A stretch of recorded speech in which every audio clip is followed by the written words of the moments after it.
This is Oshkosh Today, your connection to events and organizations in the Oshkosh area.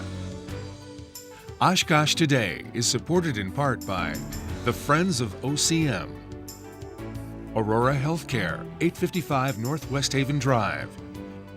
Set design provided by House of Flowers, 1920 Algoma Boulevard.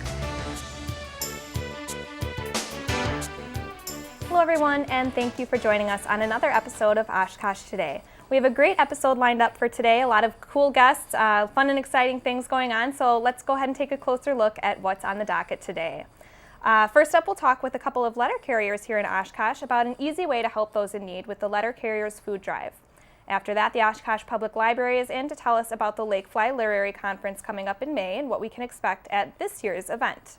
After that, we have our sixth and final Student Athlete of the Year finalist, Abby Moore from Lourdes Academy, to tell us why she should be named one of our 2 Student Athletes of the Year. Then we'll hear about a really cool up-and-coming project here in Oshkosh, the Oshkosh Food Co-op, and learn about their goal to keep food around here local. And finally, we have a lot coming up with the Oshkosh Senior Center and Parks Department this spring and summer. From the zoo to the water park, you will not want to miss all these updates we've got for you. Last but never least is our regular dose of Focus on Health from our friends at Aurora and Ted Stefaniak. So we've got another loaded show ahead of us. Let's go ahead and get to our first guests of the day. We have Mark Wortman and Dennis Resop here, a couple of letter carriers from here in Oshkosh. Thanks so much for joining us today. Thanks for having us. And we're going to talk about the Letter Carriers Food Drive. First of all, I guess if you want to just give us a little bit of history on this event. It began in 1992. Locally, we started in 94, and it continues on to today. So it's always on the second Saturday in May, and So, I mean, it's been going on a long time. I mean, almost, what is that, 20 years now? Yeah, 22 years old total, 22. nationally. Nice. So definitely not a new event by any means. No. And this year it's on May 10th, second Saturday of May. Yes. Who all is involved in this project? We have lots of sponsors, Campbell's Foods.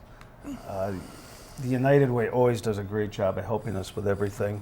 Right. You know, Festival Foods is involved too. AARP and Publix, Valpak, very many. We also would like to give a lot of thanks to Pizza Hut because they're helping us out this year. Pizza Hut on the north side of town is sponsoring us this year with food for all of our volunteers. Oh, wow. Great. So, I mean, there's a lot of involvement throughout the community for an event like this. Right. And, you know, one of the key players are the people that are donating food, right? Yes. So, I don't know if you want to maybe give us a little bit more details. I mean, what exactly happens in this event on May 10th? What's going to be going on? Basically, we still deliver mail on that day and everything. We go from, all the carriers go out to the routes, and we have thank you notes and everything, and when we see a bag, we pick it up, put a thank you note in the mailbox, and just continue on and go throughout the day picking up food. That's excellent. And is there any kind of guidelines for people? I mean, if I want to donate something, what should I know before I set anything out? New products, cereal, canned products, noodles, spaghetti and everything. Try to keep it new, and so the food pantries don't have to disregard it. And we also would like to see less things that are in glass containers. Yes. Tends to break easily, very messy. Yes, I can imagine. And the amount of food that you guys go through, I know earlier, I mean, we can get into this later in the interview, but I mean, there's, you know, thousands and thousands of pounds of food that's donated. Right. Where does all the food that's donated go once it's collected? We've got area pantries. I'll go through the list. Salvation Army, Lutheran Pantry, Oshkosh Area Community Pantry, Emmanuel Church, Christine Ann Center, Father Cars, Cerebral Palsy, Trinity Lutheran, Wildwood Baptist, His Church, Community Church, and St. John's on Old Oregon Road.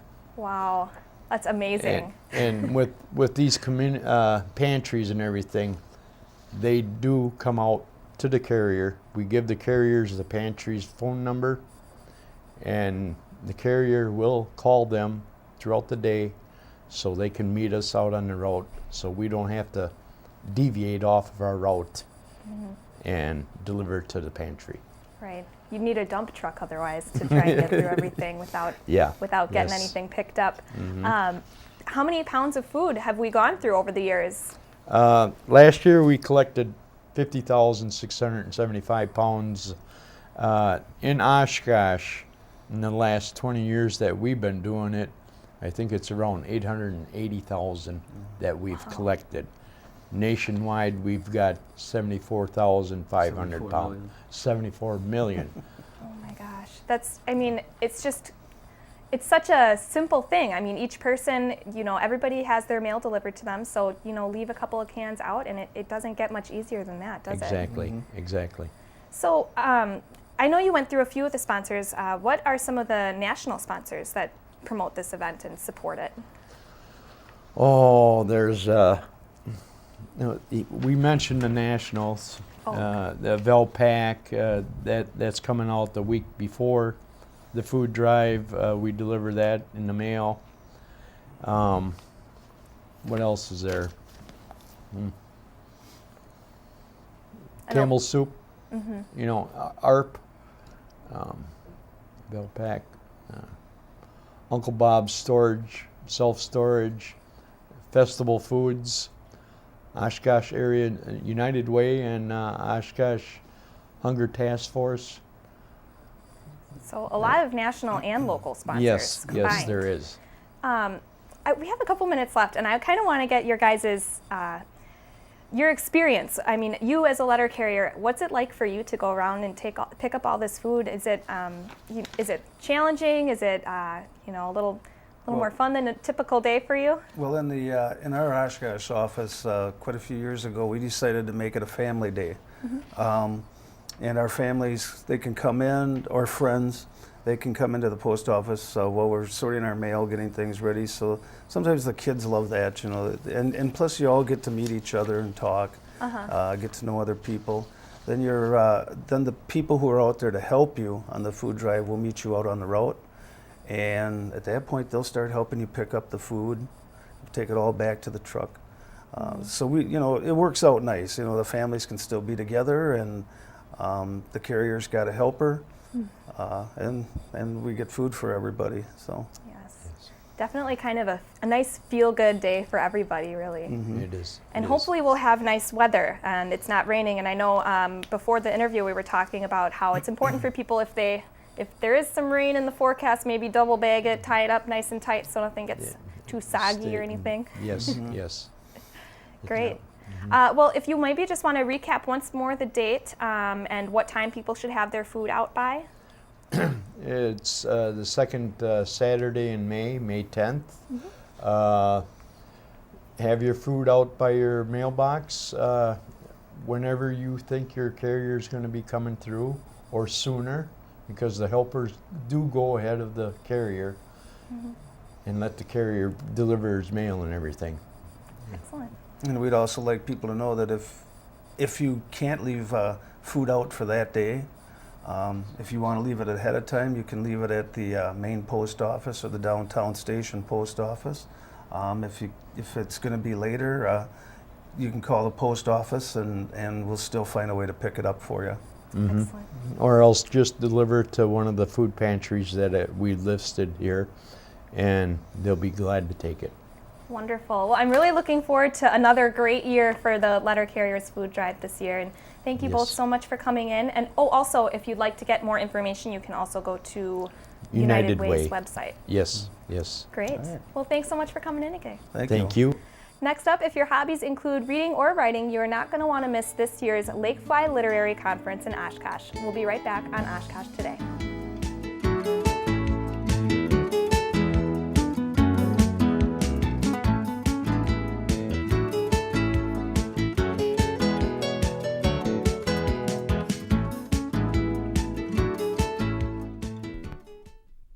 it slow, take it slow, take it slow.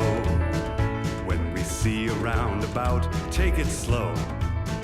Then we pick the correct lane and take it slow. When we see a car approach, we yield to the left.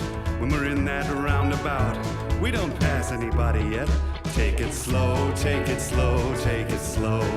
Visit WisconsinRoundabouts.com for more info from the Wisconsin Department of Transportation. Do you know or have a family member with a disability? Cerebral Palsy of Mideast, Wisconsin is here to help. We offer programs and services that make a positive difference for individuals that are affected by a variety of disabilities. Volunteers are always welcome, and your financial gifts are truly appreciated and tax deductible. For more details, log on to www.cpmideastwis.com or call 1-800-261-1895. Thanks for supporting Cerebral Palsy of Mideast, Wisconsin.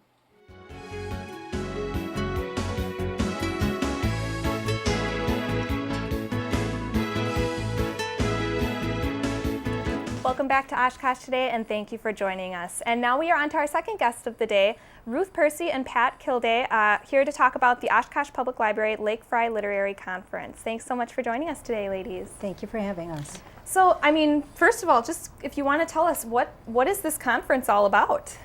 Sure. The conference is usually held the second weekend in May, usually about when the lake flies come out, which is how it got its name. Yes. So this year the dates are going to be May 9th and 10th, and it's at the Oshkosh Convention Center. Okay, beautiful venue. Great venue. What exactly is the purpose? I mean, is it, only for writers, or is it open to the public? It is a writing conference, so generally we're targeting more writers than readers.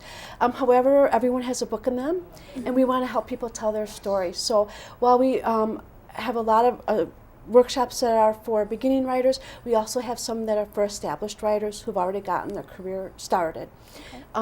The other thing is what we really want to do is to promote creativity and literacy in the Fox Valley area, although we do feature authors from throughout the state. Oh, excellent. So you'll have different speakers and guests coming in for the conference. That's right. Maybe you want to talk about that a little bit? Well, one of our speakers is someone who writes under the name Juliette Rossetti. Ooh, and that sweet. happens to be Pat right here, so I'm going to let her talk a little bit. Wonderful. The Escape Diaries is the name of the story, and it's about a woman who supposedly murdered her husband, and she gets sent to prison and escapes and tries to find the right person who really did it. Oh my gosh. Oh, that sounds good. And this you. is a recent.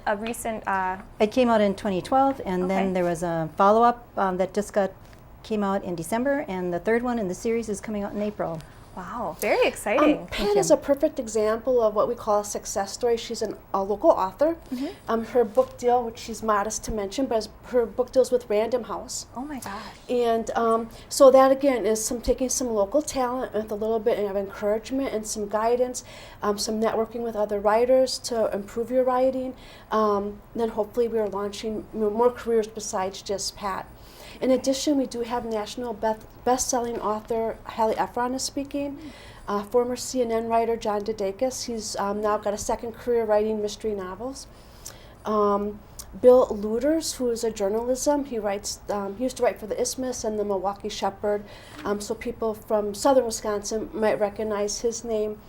John Loomis is another Wisconsin author that we're having, Ruthie Knox, and a fantasy writer, Scott Lynch, and there are other ones as well. But Okay. Excuse me, Ruth, but would you like to show some of the covers of these certainly.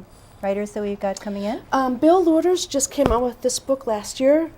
This is a collection of his essays. Again, he's a journalism writer. He does a lot of op-ed pieces and investigative Oh, journalism. he's really great. Oh my gosh. I like his stuff. Very excited about him.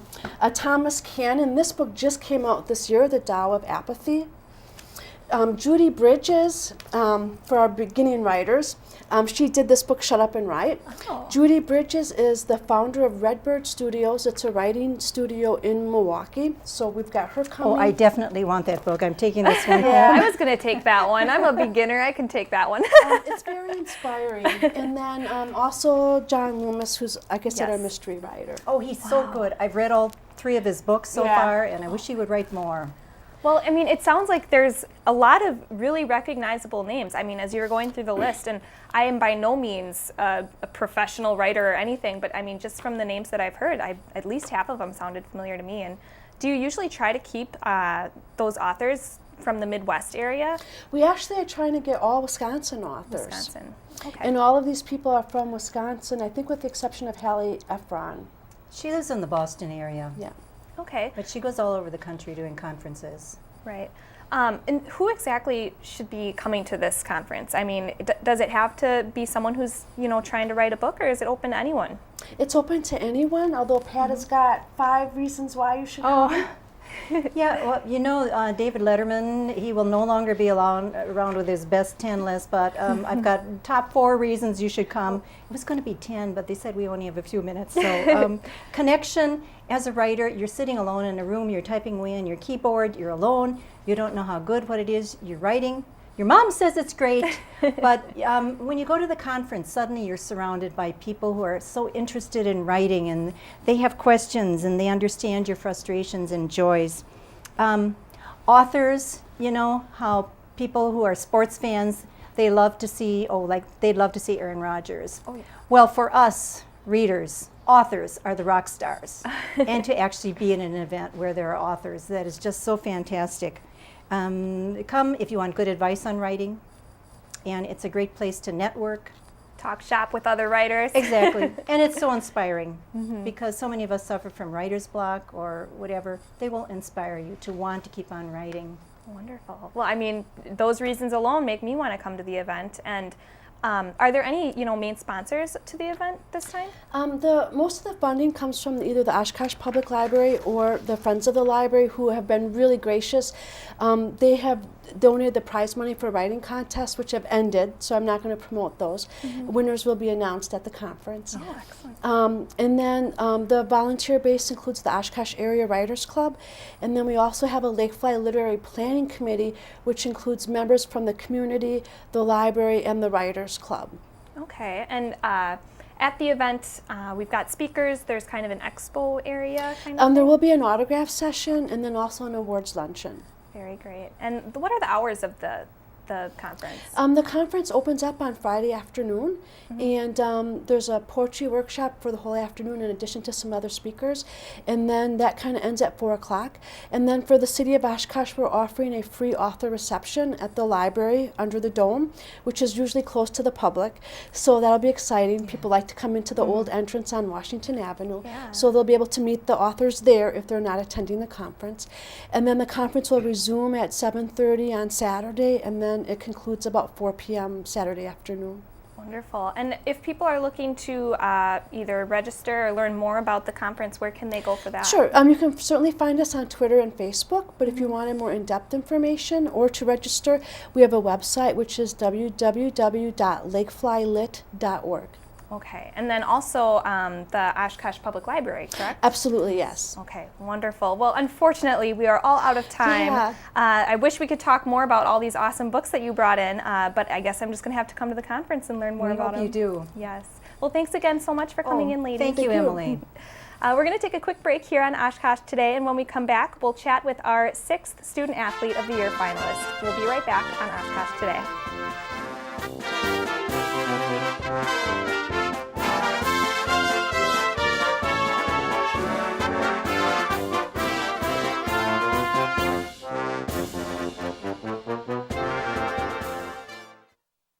Hi, I'm Mayor Bergtower, and I'm asking for your help. The city has several boards and commissions that play important roles in just about every aspect of local government. Whether it's the Parks Board or the Landmarks Commission, these and other boards act as a forum for citizens to address their concerns and questions about Oshkosh city government.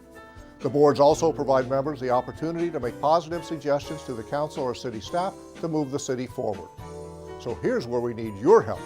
For our city to work effectively, we need active citizen participation. Many of our boards and commissions currently need members. We're asking for just a few hours of your time each month to serve on one of our boards or commissions and help to ensure a strong democratic process. So please consider serving on a city board or commission. For an application, visit the city website, stop by the city manager's office in City Hall, or call 236-5000. Thank you for your interest, and we look forward to your possible involvement.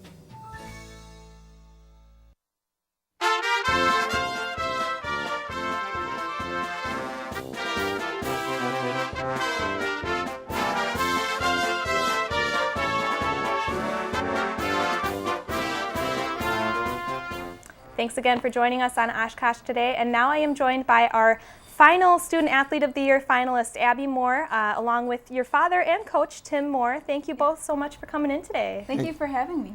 And you know, this whole process has been so fun for us to be able to talk to all these athletes, and you know, you all have such cool stories.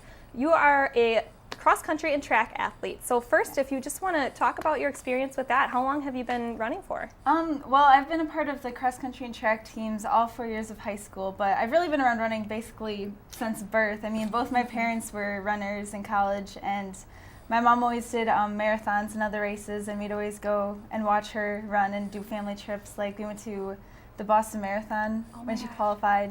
So I've always been around running, and I really enjoy it, and it's been really great. Yes, and you've been in cross country and track all throughout high school? Yeah. Okay, and how long has your dad been your coach here? Well, he's been, he started coaching, I think. The year before her freshman year. So I Yeah, had her for okay. track for 4 years, and then I was cross country coach for 1 year when they needed the resource. Awesome. How awesome is that to be able to have your dad as a coach? Yeah, I mean, it's definitely interesting. good and bad, I guess, at Yeah. times. Tim, you've been able to see Abby grow not only as a person her whole life, but as an athlete. What can you tell us about that? It's been a total privilege. Lourdes gives, I think I speak on behalf of all of the coaches at Lourdes. We're blessed to have the opportunity to coach the students. Abby, obviously, as my daughter, it's a little bit more special. But seeing her grow from a naive freshman that comes in scared to death to maturing into a state qualifier on the podium a number of times during her career has been really fun. I mean, it's been awesome to watch. Mm-hmm. And I mean, going through all these athletes, it's amazing how talented you are at being so successful in your sport as well as in your classes and your grades. And how do you make that work? How do you find such great success in both of those? I guess it's just kind of working hard in everything you do. I mean, being involved in sports definitely gives you a good work ethic that you can bring from the track or the course to the classroom. And I kind of see the tools that I've learned both in academics and in athletics have kind of coincided to really work out to be successful in both of them. Mm-hmm. And you are very interested in science. I know you went recently on a cool travel study trip. Can you tell us about that? Yeah, my sophomore year, me and a few other girls in my biology classes went to a trip to Baja, California in Mexico, and that was amazing. We went for, I think, a week, and we just went down there and studied marine life and got to go snorkeling and kayaking and really get to experience kind of what it's like to do field work out in a tropical area where I've never been. Like, it was my first time ever being out of the country. Oh, really? So it was really awesome. Well, I bet you wish you're back there right now with this weather, huh? Definitely. And, you know, along with all of the academics and the sports, you also have a part-time job. Yeah, I actually started working at Eaton's Pizza my sophomore year to kind of as a motivator to go on the Baja trip.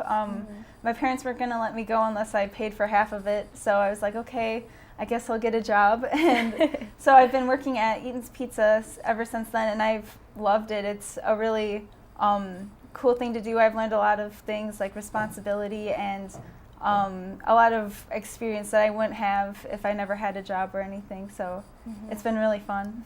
And I mean, I know you're involved in a few other things outside of those, you know, some other extracurriculars. I think you're a DARE role model and a few other things. Do you want to tell us a little bit about some of those? Well, actually, I'm in forensics, which we had our state meet in a way, or our version of a state meet last Saturday, actually. And me and two other girls were in play acting, and we got a gold medal in first state forensics, which is kind of cool. Congratulations. Yeah. We were all really excited about it. But Lourdes is a smaller school, so you have a lot more opportunity to be involved in a lot of things. So that's what I really think is a benefit, is to be a part of so much but yet still have time to work on your athletics and academics, and not feel overloaded in any way. Yes. And you are also a talented singer, I've heard. I don't know about that.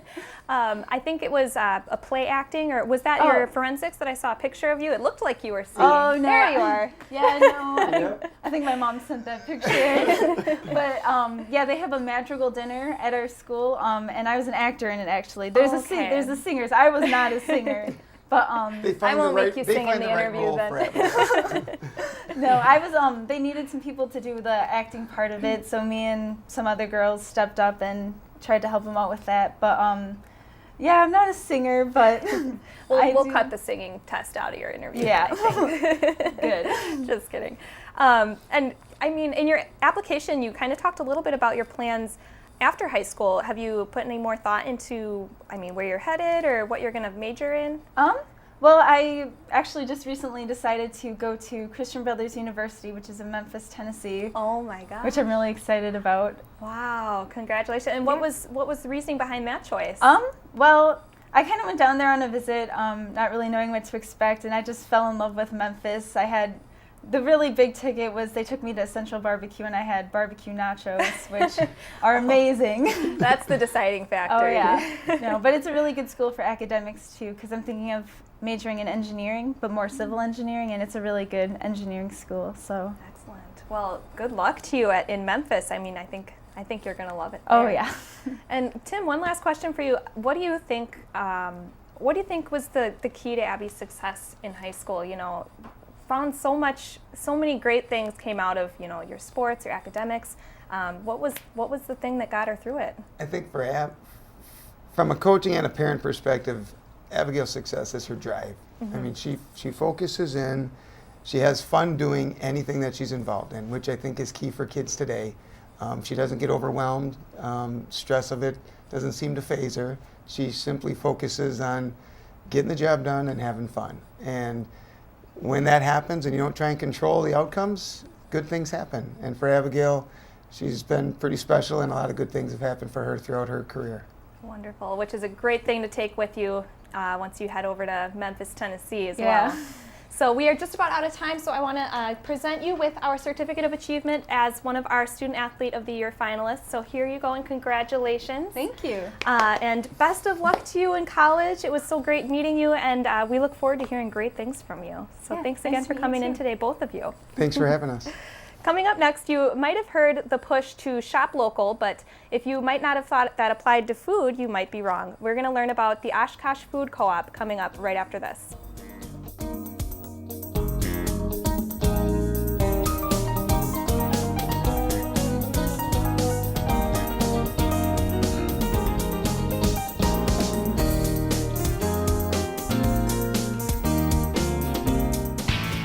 What does it take to help feed families in need? It takes millions of cans, boxes, and bags. It takes thousands of letter carriers, volunteers, and generous postal customers. It takes giving hearts and open cupboards.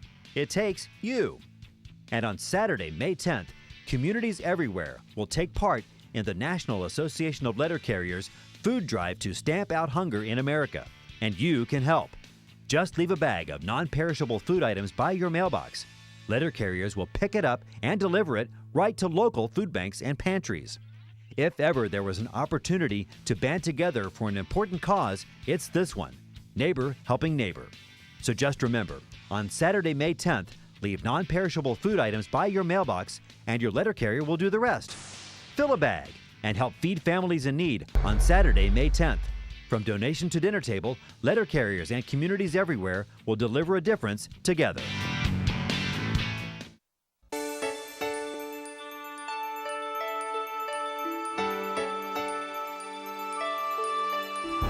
Hello, and thank you again for joining us on Oshkosh Today. Now we have a really interesting guest in for the Oshkosh Food Co-op, Bridget Weber. Thanks so much for joining us today. So what exactly is a food co-op? I know I saw it, I think, online somewhere, and it really intrigued me. So can you kind of tell us a little bit about what that is? Sure. So basically a food co-op is like a grocery store. So you're walking in, you're finding everything that you would find at a typical grocery store, But the difference with the co-op is that it's all owned by the community. So you would buy, you can purchase a membership for $180, and you don't have to be a member to shop at the co-op. Oh, okay. But that's how it's ran. So it's democratically ran by the members of the community. So with the people that share similar interests, you're able to decide collectively what kind of products you want in the store. So if you want more local or more organic or more natural or whole food options, that's typically what you see in other co-ops around the U.S. is that they're missing that in their other grocery stores, so they want to be able to bring more of those items in. Okay, and I guess you said you don't have to be a member to shop at the co-op. Right. So who can really shop there then? Yeah, everyone's available to shop at the co-op. So it's just that the fact that if you want to have, you can vote on important decisions within the co-op if you're a member. So a member equals one vote. And then also you're able to be on the board of directors and help actually run the business. So the membership is a way for us to generate some money initially to start. And then those are the key people running the business, making the decisions, and really building that community around food. Okay, Yeah. kind of deciding what is sold at the co-op. Yeah. Where exactly, if the goal of the co-op is to kind of, get the organic and the local flavor into the town, where does all the food come from? Yeah, actually Wisconsin is super lucky in the fact that we are surrounded by a lot of farms.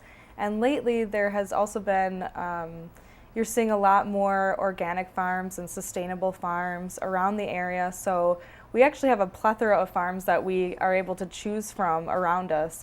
There's actually a Farm Fresh Atlas of northeastern Wisconsin that actually puts it on the map where all these farms are located, and they're all these small family farms. So it's kind of allowing us just, here it is, and we can pick from all of them, and we have a really great abundance around us of where we're getting our food. Excellent. Yeah. That sounds so cool. And right now, Oshkosh the food co-op is not quite up and running yet here in Oshkosh. Right. What is the goal for that, or kind of timetable for that? Yeah, so right now we're working on getting 100 founding members, and we have about 80 members right now, so we need about 20 more. And with that, we're able to conduct a feasibility study. So with that study, we'll be able to determine our location and form our business plan. And once we have that in place, we'll be able to have a much large-scale membership drive and look for more funding and investment throughout the community. So we're looking at, it typically takes around 3 to 5 years to open a food co-op, and we're about our 2.5-year mark. So we're thinking about another year and a half, and we should hopefully be looking to open a location. So kind of right on schedule compared to yeah, others, right? I think so. Yeah. And is it kind of a volunteer basis with people managing and running the co-op? So currently we are a volunteer board, but once the co-op is open, you do hire a staff and you hire a general manager. So there are permanent jobs in place that are running it. So basically the board of directors of the co-op would help guide the general manager and the staff through how they're going to run the policies of the store. Right. Yeah.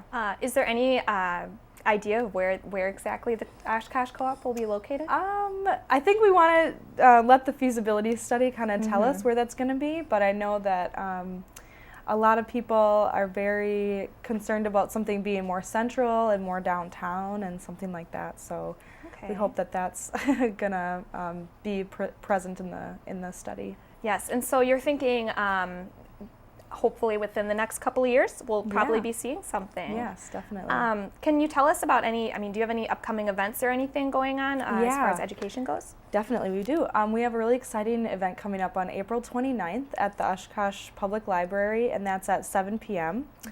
And we're having, we did 2 educational pieces because there's it's kind of a foreign concept around this area. There aren't co-ops really around us until you go to Madison or Milwaukee. So we really want to get education out there too about what is a co-op and why is it going to benefit the community. So this is the second of 2 education workshops that we're doing. And this is going to be a food panel. So we're bringing in a lot of different voices, and we're having a dietitian from Affinity. We're having a member of the UW Extension come in and talk about low food access in Oshkosh and sort of like food insecurity issues. And then we're also having a a sociology professor talking about the benefits of a co-op on just building community and the benefits that they offer. And we're also having a farmer come in and talk about the benefits that co-ops play in them raising, they're a sustainable agricultural farmer. So how that's going to help them sort of improve their business. Right. Well, Yeah. that sounds so interesting Yeah, to get I'm the really viewpoint excited. from all the different people that are involved. And it sounds to me like there really is no negative for a food co-op like this. And like you said, I mean, Milwaukee, Madison, other big cities, they've got these co-ops, and I think it's Oshkosh's turn. It's great to have the Yeah. farmers market. It is, but you know, that definitely. is only every Saturday. So what would the hours be? Would it be similar to a regular grocery store for the co-op? Yeah, we hope so. I think that you want to, be available to everyone as long as you can. So whatever is really feasible for the community. Yeah, but typical grocery store hours, I would think. And you mentioned the farmers market, which they have been a huge support in helping us get along as well. And we've been there throughout the summer and the winter. But yeah, we hope to be able to work with them in the future. And can we expect to see you guys at the farmers market this year at all? To, Yes. kind of give us a little taste of what's to come at the co-op. Yeah, we're always there. We're there every other week, probably starting on the first market and then every other week. So we're always there to answer questions. You can sign up on our email list, talk about membership, how to get involved, being a volunteer if you want to right now. So Okay. yeah. And we've got about 30 seconds left. If you want to tell us where we can find more information, I know you've got a few different social media pages as well as a website. Yeah, so you can find us at www.oshkoshfoodcoop.com. And then we also have a Facebook page that's very active. We have a blog on our website.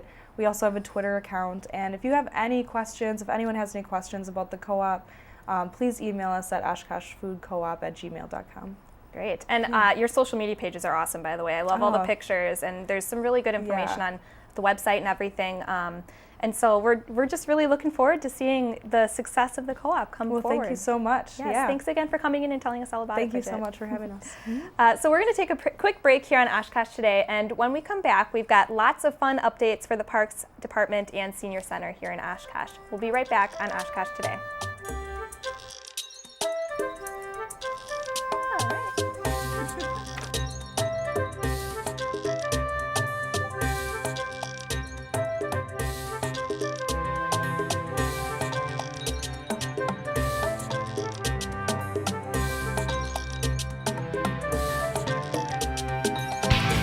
What does it take to help feed families in need? It takes millions of cans, boxes, and bags. It takes thousands of letter carriers, volunteers, and generous postal customers. It takes giving hearts and open cupboards. It takes you. And on Saturday, May 10th, communities everywhere will take part in the National Association of Letter Carriers food drive to stamp out hunger in America. And you can help. Just leave a bag of non-perishable food items by your mailbox. Letter carriers will pick it up and deliver it right to local food banks and pantries. If ever there was an opportunity to band together for an important cause, it's this one: neighbor helping neighbor. So just remember, on Saturday, May 10th, leave non-perishable food items by your mailbox and your letter carrier will do the rest. Fill a bag and help feed families in need on Saturday, May 10th. From donation to dinner table, letter carriers and communities everywhere will deliver a difference together.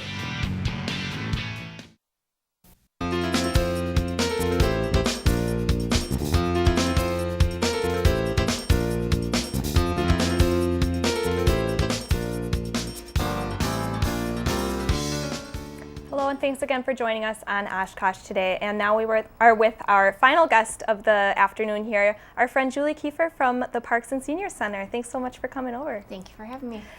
We've got a lot to talk about today, and we're going to try and fit as much in as we can. First, let's start off with the health and wellness fair that we have coming up at the Senior Center. Okay, the Senior Center is going to be hosting a health and wellness fair on Monday, May 5th from 8 until noon.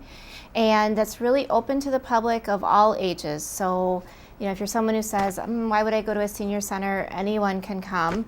Typically, we do serve people who are 50 and older, but for this event, it's open to the community. And there'll be a whole series of different things that will be going on during the day. So there'll be different screenings from balance checks to hearing screenings, bone density, body mass index, which is a depressing number to see, but it is, especially after the winter. Right, but I mean, any age should know what their BMI is. So you could say that this really does apply to anybody. There'll also be a lot of health and wellness booths. So, and there'll be a lot of different kinds of things. Maybe not your normal mainstream kind of things. So there's going to be some acupuncture, information about advanced directives, essential oils, fall prevention, financial wellness as well, Tai Chi, yoga, different teas and smoothies. So it really runs the gamut of a lot of different things within wellness. And then there's also going to be 4 different speakers, starting at 8:30 and running until noon. And these are really things that you can drop in and out of, and there's really no registration for them. So Rethink will be there. Again, there'll be another more detail on advanced directives, some information about supplements and foods that you can try while you're aging, and then also vitamins. So just a real diverse wide series. variety. Yes. I mean, yes. that's a ton of stuff. And it is. That's open to the public. It is open to the public. So we hope people will come, again, of all ages, and we're asking for $5 at the door if you're able. That would be really great. We will also, our friends group will be hosting a little luncheon. It is Cinco de Mayo, so we're having a taco lunch that day.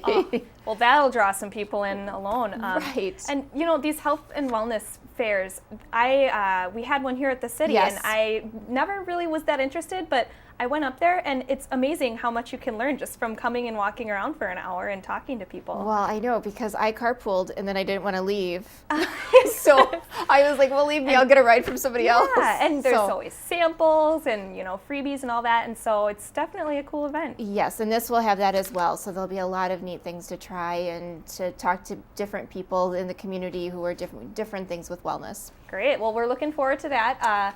Also, lots of updates from the Parks Department. A lot. Well, it's springtime, so it's time for us to kick off into high gear on all kinds of events. Yes, so. and it's an exciting time. I mean, we've got the kickoff carnival coming up, which is the first big event, right? That is. Okay. So May 3rd is the day that, Saturday, May 3rd is the day the zoo opens, Menominee Park Zoo opens.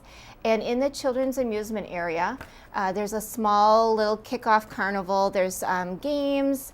It's first chance of the season to ride the train and the carousel and the whip, and let's see, there's a bounce house, there'll be some balloons, a lot of just little fun stuff for kids of all ages really to do. And last year we had a beautiful day. It was unseasonably warm that day, and the line for the train was everybody wanted to go on the train that day. So yeah, it's let's really hope great. it's unseasonably warm on that day again. Please. And the zoo will also be open that day, so if Yes. anyone wants to go take a look at all the animals, they can do that too. Yes, and just as a reminder, the zoo is free due to a very generous donation from a community person, so people are welcome to drop in at the zoo.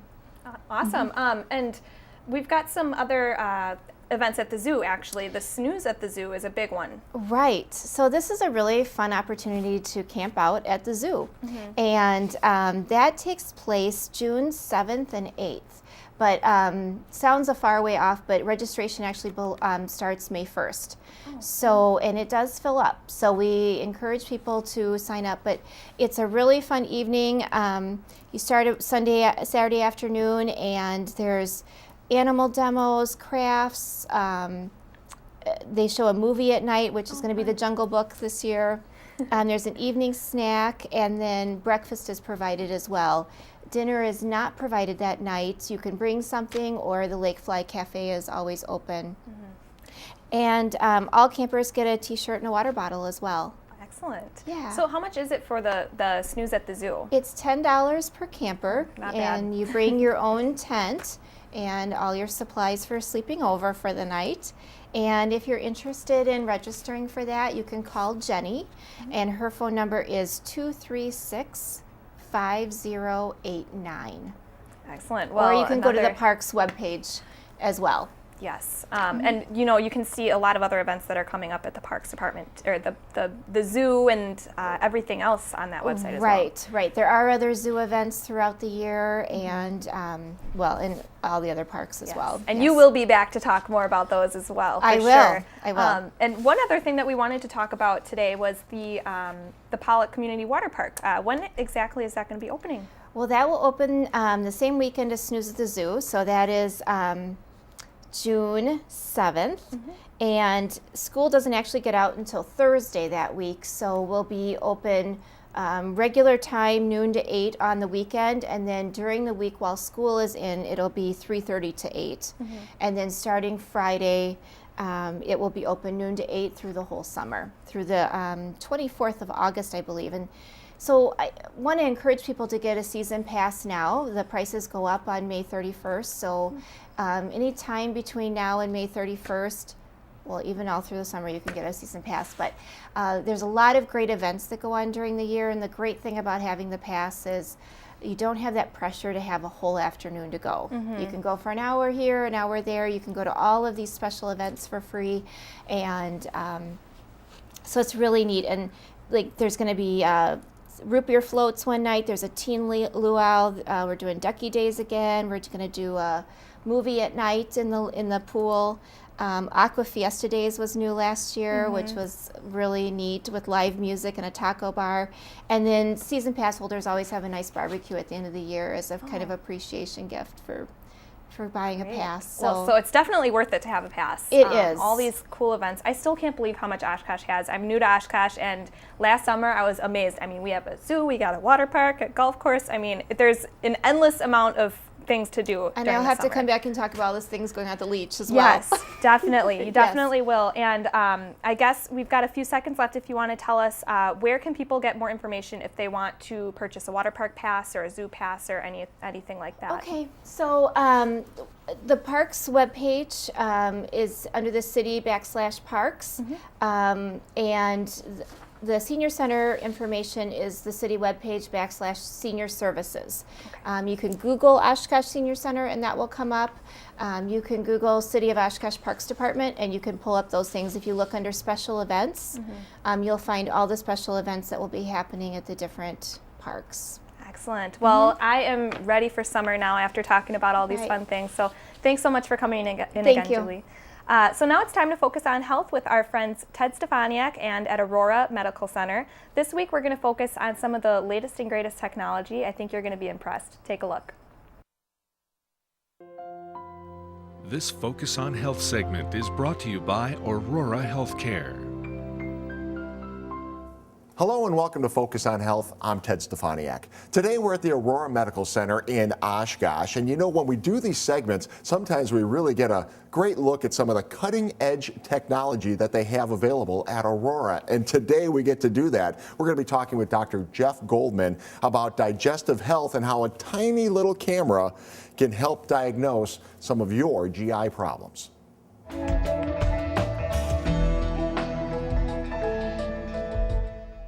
Well, thank you for joining us once again today. It's great to see you. And today we're really talking about some outstanding technology that's making life a lot more comfortable for the patients that you see. And we're really talking about a pill camera. That's correct. And this is the actual pill itself. And as well, you may be able to see half of the pill is the actual camera that takes 2 flash pictures per second. And the other half is a battery pack that lasts 8 hours. And this is designed to be swallowed by the patient, and then they actually come in on an empty stomach, and they have not eaten for a period of 10 or 12 hours beforehand. They swallow with a little bit of water, and then they're wearing it's almost like a Velcro vest. It's got sensors over the abdomen, and then they have a special receiving device. Looks almost like a pager that they wear very close to their body, and they wear that for the next 8 hours following swallowing the capsule. And then the capsule basically goes through the stomach, so it passes through your food passage, your esophagus, your stomach, and then through the 20 feet of small intestine that isn't ordinarily, you can't reach it generally with an upper endoscope, or upper scope, or a colonoscope, so you're able to see the small intestine. So we look for things that may cause obscure intestinal bleeding. So if a patient is anemic, they have a low blood count, which is typically caused by something in an adult's. Usually a low blood count is caused by chronic blood loss, and that can be caused by anything from ulcers in the stomach to the small intestine, sometimes tangles of blood vessels, tumors, polyps, things of that nature.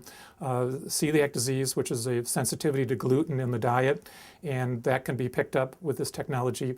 And then there's an inflammatory disease called Crohn's disease that can also be picked up, and sometimes it involves different segments of the small intestine. Yeah, and before that camera, that tiny little camera that could go inside of you, I would imagine life was a little more difficult for patients. Well, it was, and we really could not reach the small intestine. We would have scopes perhaps that could go down a few feet into the small bowel, but could not reach the entire 20-foot segment at the end. So we basically now can visualize most of the small intestine, with this technology, and then that also tells us, where the cause of bleeding is that would ordinarily not be picked up by an X-ray or a CAT scan or some other technology. I would imagine technology like this is making it easier for you as a doctor to diagnose and even find out if things have been corrected properly. That's correct, and so we can. Then if we find the cause of bleeding, then the patient can have another procedure to actually go down with a scope that's larger into the intestine. The bleeding sites can be cauterized, or they can be marked so that they can be removed surgically. And we can also, if it's Crohn's disease or celiac disease, then we can treat that with a diet or with medication. Yeah, and I know you have some photos here from the actual pill camera. Can you kind of just show us a little bit about how this is, really changed medicine? Sure. So what happens is the patient has the device and the monitoring device on for a period of 8 hours, and they come back, they drop it off, we download the information onto a workstation here. So this is actually an area of active bleeding. There's a blood clot here that we're actually picking up on this study, and this patient had multiple bleeding sites. And then we continue to move down, and you can actually move back, and you can actually see some blood here in the lumen. So, and then this patient actually had a follow-up scope procedure went down several feet into the small intestine, and we were able to find the bleeding site and cauterize it and stop the bleeding. But this is a patient that had required numerous units of red blood cell transfusion, and we were able to stop their requirement for that. Once it picks it up on the camera, do you have an idea of the location? Yes, and then you have and there's actually there's like almost like a little GPS device here that follows it, and you can actually see it. And then based on the time too, so we know that this is in the middle part of the small intestine, very early in the upper part. So this is called the jejunum, the upper small intestine, based on the time. Whereas if it was like at 5 hours, then you'd probably be in the lower part of the small intestine. So you'd have a good idea about whether you can approach it from above or from below. And again, how long is the capsule inside of you, or how long? Well, it's the small bowel exam lasts for up to 8 hours, and then the capsule itself will pass out in the stool. So once it gets into the colon, then it may be another day or so till it comes out, but it passes uneventfully, and it's painless when it comes out in the stool. And that may come out in the next day or so. Most people don't even see it. Occasionally we have some stories that people tell us it passes and it's still flashing, things like that. So. But this, again, it's technology that is making things easier for the doctors, and also making things easier for patients as well. Oh, it is, and it's the only problem sometimes, and the only reason perhaps not to do this is if you have a patient who can't swallow the capsule. So it's like swallowing a large vitamin capsule. But as long as you can do that, but there are some patients, particularly older patients, that may have some difficulty swallowing capsules, but usually most people can do that. So if they have a risk of aspiration or difficulty swallowing, then what we sometimes do, if they need when they need the procedure, then we have an introducer that we can actually put on an upper scope, and then you actually pass the introducer with the scope down through the stomach into the intestine. Then you release. It's almost like releasing a satellite. Oh, wow. And then it just releases it directly into the small bowel. But most of the time you don't have to do that. Okay.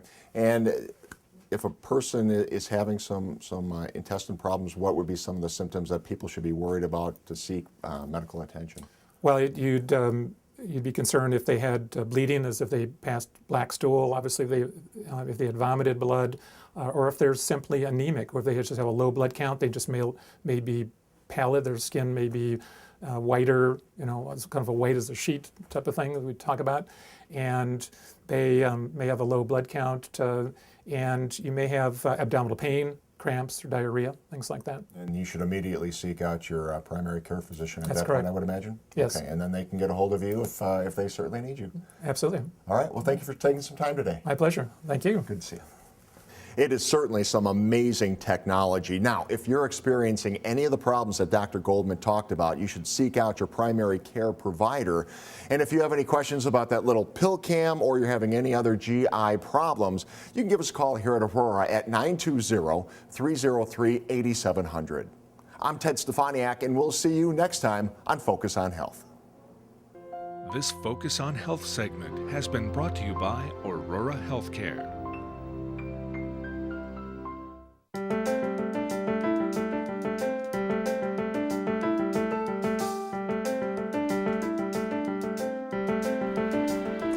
Looks like that's going to do it on this episode of Oshkosh Today. Thanks so much for joining us today. Make sure you tune into CATV2 for all of your community programming, or check us out at oshkoshcommunitymedia.org for replays of your favorite shows. You can also go to our YouTube channel and share them with your friends. Of course, you can hear Oshkosh Today and other programs right here on the radio at 101.9 WOCT. And don't forget to like our Facebook page or follow us on Twitter for both city and programming updates. Finally, if you're a Pinterest fan, you can check out our board for the latest snapshots of the city. Don't forget about the big changes that happened recently at 101.9 FM WOCT. We are now streaming online at oshkoshcommunitymedia.org, and we're also available on the free TuneIn Radio app for your computer or mobile device. So you can now listen to the new mix from anywhere, anytime. If you'd like to be a guest on the show, you can email me at ci.oshkosh.wi.us. Thanks so much for joining us on Oshkosh Today, and we'll see you next time.